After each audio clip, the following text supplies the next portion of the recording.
বাপের বাড়ি থেকে ফেরার সময় আমার মা যা করে। হ্যাঁ রে মা, সবকিছু ঠিকঠাক নিছিস তো? হ্যাঁ মা, সবকিছুই তো নিচ্ছি, কিন্তু মা আমার ফোনটা কোথায়? আমি তো জানতাম তুই ভুলে যাবে, ওই যে ফোন তো চার্জে দেওয়া। দেখেছো, তুমি না বললে তো একদমই ভুলে যেতাম। ফোনটা চার্জারটা দাও। আচ্ছা ঠিক আছে, আমি এনে দিচ্ছি, তুই দাঁড়া। তোর তো বাইরে জামা কাপড় রয়েছে, ওইগুলো কি করবি? ওইগুলো নিয়ে এসে গুছাই দি।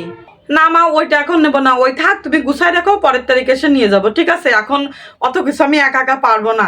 তোমার জামাই আসেনি তো, অত কিছু একা একা পারবো না, তুমি রাখো। আচ্ছা ঠিক আছে, তাহলে থাক, আমি গুছাই রাখবো, পরের তারিখে এসে নিয়ে যাস।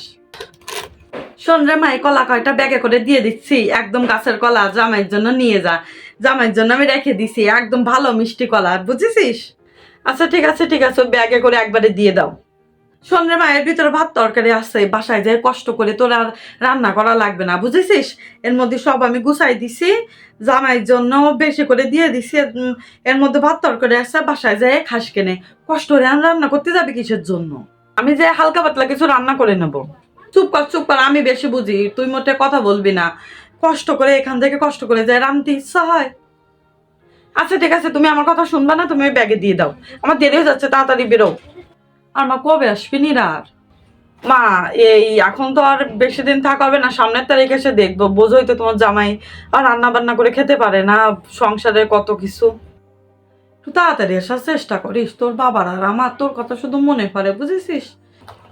আচ্ছা আচ্ছা মা, ঠিক আছে ঠিক আছে।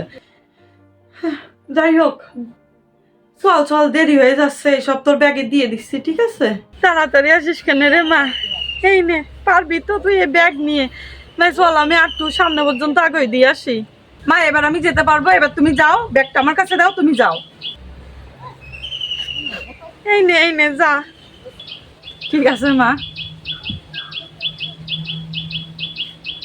টাটা। হ্যাঁ টাটা।